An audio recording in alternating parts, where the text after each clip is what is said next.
Денеска сум овде пред се како граѓанин, а не како пратеник во Собрание на Република Македонија.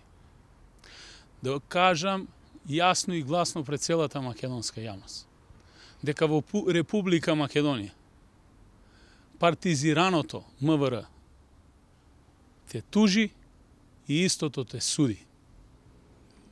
Онаа што се случи вчера во фамозната информација која што излезе и беше лиферувана во јавноста од страна на МВР е недопустиво. Ноќта пријавив случај на 192 во МВР во кој што посочив дека физички сум нападнат јас и гостите на приватната забава која што ја организиравме семејно. По интервенција на полицијата не бев повикан во полиција да дадам свој исказ како лице кое што пријавило случај, а подоцна, како и вообичаено до сега, МВР излезе со став во кој што ме обвини неосновано. Сакам да потенцирам дека за целиот случај е погрешно утврдена фактичката состојба на настанот. И исто така да информирам дека има инволвираност на лица кои што се полициски припадници.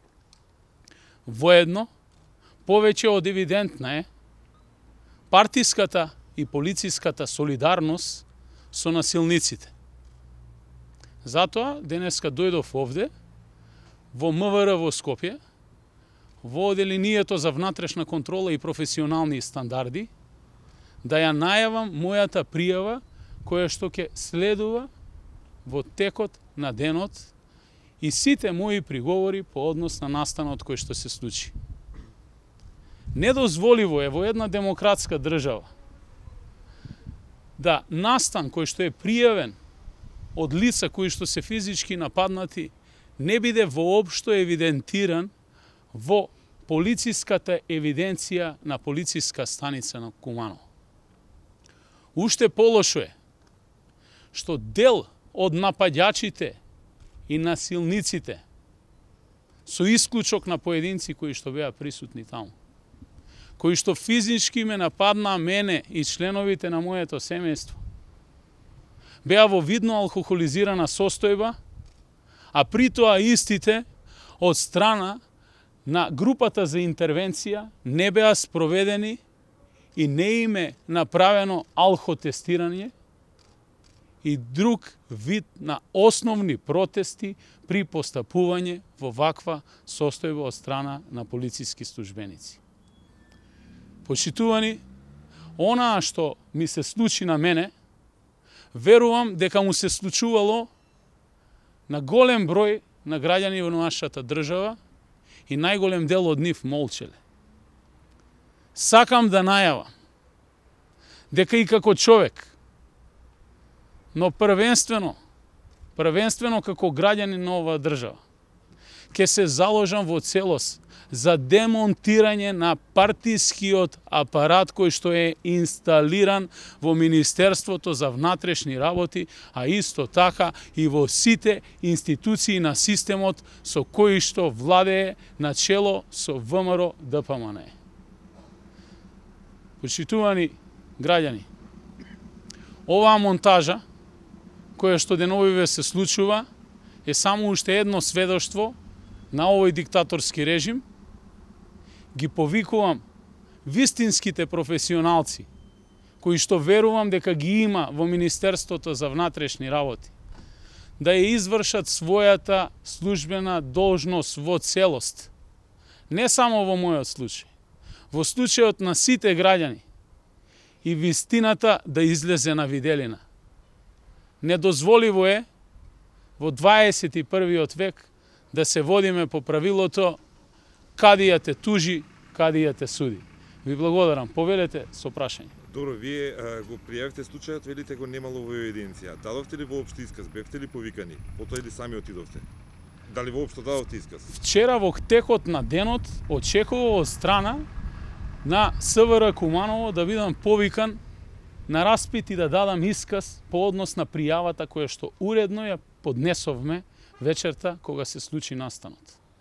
Во текот на денот не добив покана од страна на СВР Куманово за таков распит. Во вечерните часови, откако завршив со своите професионални обврски, отидов самоволно во СВР Куманово и пред надлежен полициски инспектор побарав да дадам исказ по однос на настанот и да ја потврдам пријавата која што претходно беше телефонска. Тогаш утврдивте дека нема пријава? Не е заведена вашата пријава? Од страна на полициските службеници ми беше кажано дека јас во евиденцијата на МВР не се водам како пријавител. Во моментов, има поголем број на сведоци кои што присуствуваа на самиот настан и кои што ќе ја опишат и објаснат целата постапка до крај и настанот кој што се случи. Но во овој момент тоа го ставам во втор план.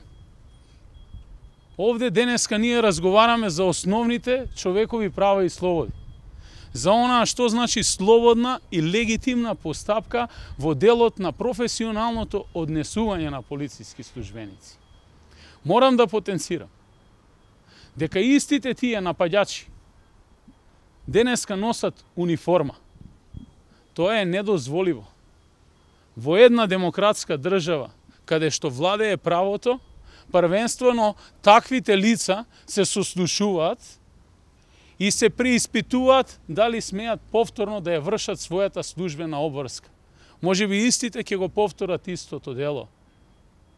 Затоа апелирам до надлежните час поскоро да спроведат легитимна постапка. Има информации дека биле исто така вооружени. Ви посочили некои од полицајците или од ова? Јас лично по укажувањето на сведоците им посочив на полицајците кои што вечерта интервенираа на лице место дека лицата се вооружени. Од страна на еден од полициските службеници ми беше напоменато дека истите имаат право да носат вооружување бидејќи тоа се нивните колеги. На тоа јас одговорив дека истите се во видно алкохолизирана состојба, не сакам да се мешам во текот на истрагата и во делот на нивните овластувања, но посочив дека се во видно алкохолизирана состојба и треба да им се направи алкотестирање во интерес на истрагата. Тие тоа го немаат сторено. Свесно имаат направени пропусти во постапката. Господине Димитриевски, вчера во делот медиумите излезе видео запис каде 28-годишно момче изјавува дека вие сте започнале физички пресметката и дека сте му нанеле тешки телесни повреди. Дали ова вистина и како коментирате оваа изјава? Во момент кога сте нападнати, дали можете да нападнете некој друг?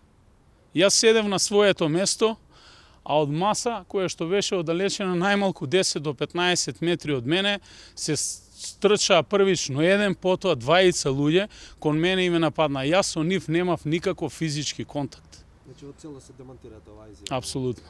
Дали ги известивте меѓународните заедница за случајот?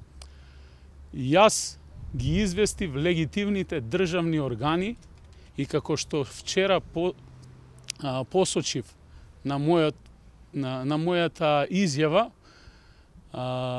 очекувам професионален однос од институциите на системот. За жал, до овој момент тоа го нема.